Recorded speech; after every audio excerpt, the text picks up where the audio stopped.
Bonjour chers amis, je suis Brice Kamdem. Utilisez le logiciel Epsilon pour gérer votre activité commerciale. Quel que soit le type d'activité commerciale dans lequel vous faites, je vous recommande ce logiciel Epsilon. Vous pouvez, l'avantage de ce logiciel est que ça s'utilise en ligne et en local. Ce qui suppose que vous pouvez avoir une agence dans deux villes distinctes. Par exemple, vous pouvez avoir une agence à Paris, vous avez une agence en Côte d'Ivoire, à Abidjan en Côte d'Ivoire, vous avez une agence à Yaoundé, Cameroun, ou bien à Douala, Cameroun. C'est un exemple, par exemple, que je prends. Et si par exemple vous êtes au Cameroun, vous pouvez avoir par exemple une agence à Yaoundé, une agence à Douala, une agence à Bafoussam. Et vous souhaitez utiliser le même fichier pour le suivi de votre activité. Je vous recommande donc ce logiciel Epsilon pour la gestion commerciale. Donc avec ce logiciel, un autre avantage c'est que vous pouvez également l'utiliser avec votre téléphone. Ce qui suppose que vous pouvez vous servir soit de votre laptop, de votre desktop ou de votre téléphone pour établir une facture à un client, ou bien pour créer le compte d'un client. Bref, pour faire n'importe quoi, vous pouvez également vous servir de votre téléphone. Donc c'est un logiciel smart qui s'utilise en ligne et en local. Dans le même fichier, plusieurs personnes peuvent l'utiliser et plusieurs agences en fait utilisent le même fichier. Maintenant, lorsque nous configurons, nous essayons juste de limiter les droits d'accès. Ça veut dire qu'on essaie d'organiser, en fait on organise où telle agence ils sont supposés faire telle chose, tel opérateur est supposé faire telle chose, on décentralise les tâches et le reste est joué. Je vais donc vous présenter en peu de temps ce logiciel. Ici vous avez la partie client. Ici dans client, vous avez la liste de vos clients. Vous comprenez? Là c'est la liste de vos clients. Vous pouvez en créer. Là c'est la liste de vos clients. Bien. Si vous voulez créer un nouveau client, vous cliquez sur nouveau.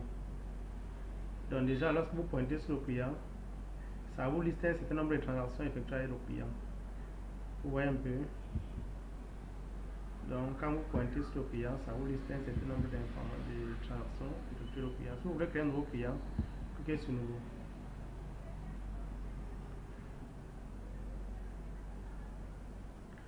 Vous cliquez sur nouveau. Et la fiche du client doit s'ouvrir. Vous pouvez renseigner toutes les informations concernant votre client.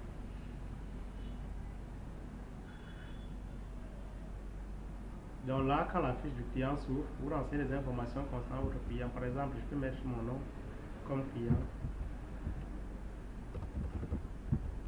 Carole Nanga. Je mets n'importe quoi comme Carole Nanga. Vous mettez le numéro de téléphone du client, son adresse mail,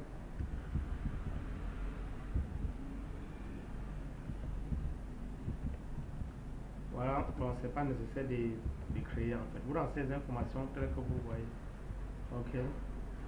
Donc vous choisissez le type le type. C'est un revendeur ou bien c'est un client final. Si c'est un revendeur, vous mettez revendeur. C'est un client final, vous mettez client final. Je suppose que c'est un client final. Donc vous mettez les informations le concernant et vous validez. Ok. Donc là, c'est la fiche client. Ici, vous devez créer vos clients.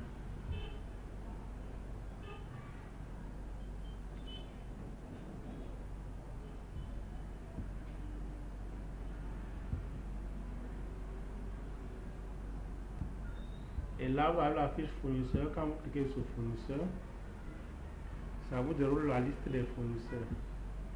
Ok. Là, ça dit le listing des fournisseurs. Là, c'est le listing des fournisseurs.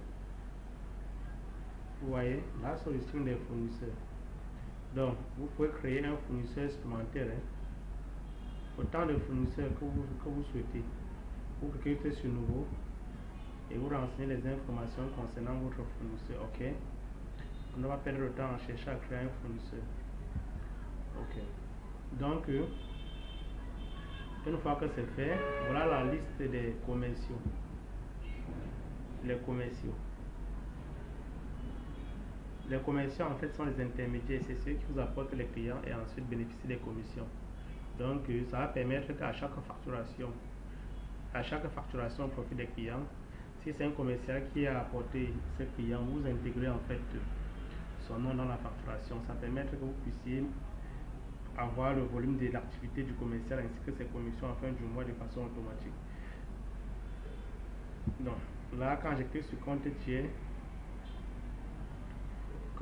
ici en fait, ici là c'est vos clients. Bon, pas trop nécessaire ici. Je vais vous présenter par exemple le tout client ci. Donc allons au niveau des articles. Ici vous avez le listing des articles de l'entreprise. Là c'est la liste des articles de l'entreprise. Ici en fait les articles saisis concernent particulièrement les carreaux. Donc c'est logiciel déjà utilisé par plusieurs entreprises de la place. Donc parmi lesquelles une quincaillerie. Parmi lesquelles des quincailleries. Par exemple, cette entreprise fait essentiellement dans les carreaux. Dans l'importation et la vente des carreaux, donc nous avons configuré des carreaux. Voilà un certain nombre d'articles. Vous pouvez donc en créer. Vous pouvez donc créer des nouveaux articles. Vous pouvez créer de nouveaux articles. Et une fois que nous devons implémenter ça chez vous, ce que vous devez faire, c'est de juste mettre à notre disposition via Excel le listing de vos articles, quel que soit son volume. Nous devons automatiquement importer ça dans le site. Si vous voulez créer un nouvel article, il suffit seulement de cliquer sur nouveau. C'est pas compliqué. Ok. Là, la référence d'article est automatique. Vous renseignez la famille de l'article, le sous-famille, la désignation, les conditions, le stock d'alerte et tout. Les informations telles que vous voyez, vous pouvez également renseigner. Cliquez sur image d'article pour insérer l'image de l'article. Ok. Et lorsque vous cliquez sur un article, par exemple, je vais cliquer sur un article de façon aléatoire. Vous verrez que pour cet article, on vous indique au magasin C, voilà la quantité. En carton, voilà la quantité en unité. Au magasin A, voilà la quantité en carton, voilà la quantité en unité. Au magasin B, voilà la quantité en carton, voilà la quantité en unité. Donc ça permet de suivre en fait vos articles en quantité et en unité. Ce logiciel permet de suivre vos articles en quantité, en unité et par magasin. Donc c'est très efficace en fait. Donc c'est ça le logiciel. Ok. Ça c'est la présentation des articles.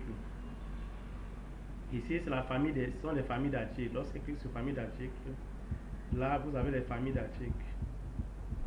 Ok. Vous pouvez en créer. Donc, en créant également l'article, vous devez mentionner le prix du carton par exemple. Comme c'est des blagues, on met le prix du carton et le prix de l'unité. Ça permet de mieux faciliter la vente.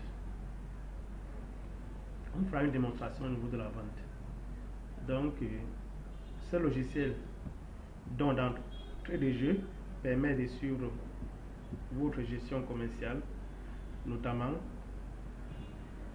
la facturation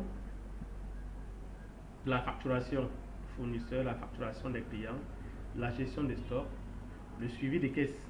Donc ça permet également de suivre l'ensemble des mouvements de trésorerie effectués par l'entreprise. Donc je vais par exemple aller au niveau des achats. Au niveau des achats. Ou bien au niveau de comptabilité. Au niveau de comptabilité, si vous voulez imprimer une facture, vous cliquez sur impression de facture. Vous comprenez?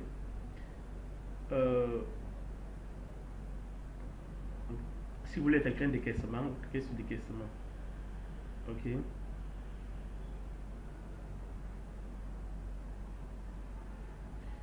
Décaissement, vous voulez faire quoi? Un encaissement client.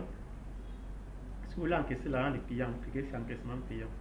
Si vous voulez effectuer une dépense, vous cliquez sur dépense. Ok. Vous mettez l'intitulé ici, par exemple, achat, fourniture des bureaux.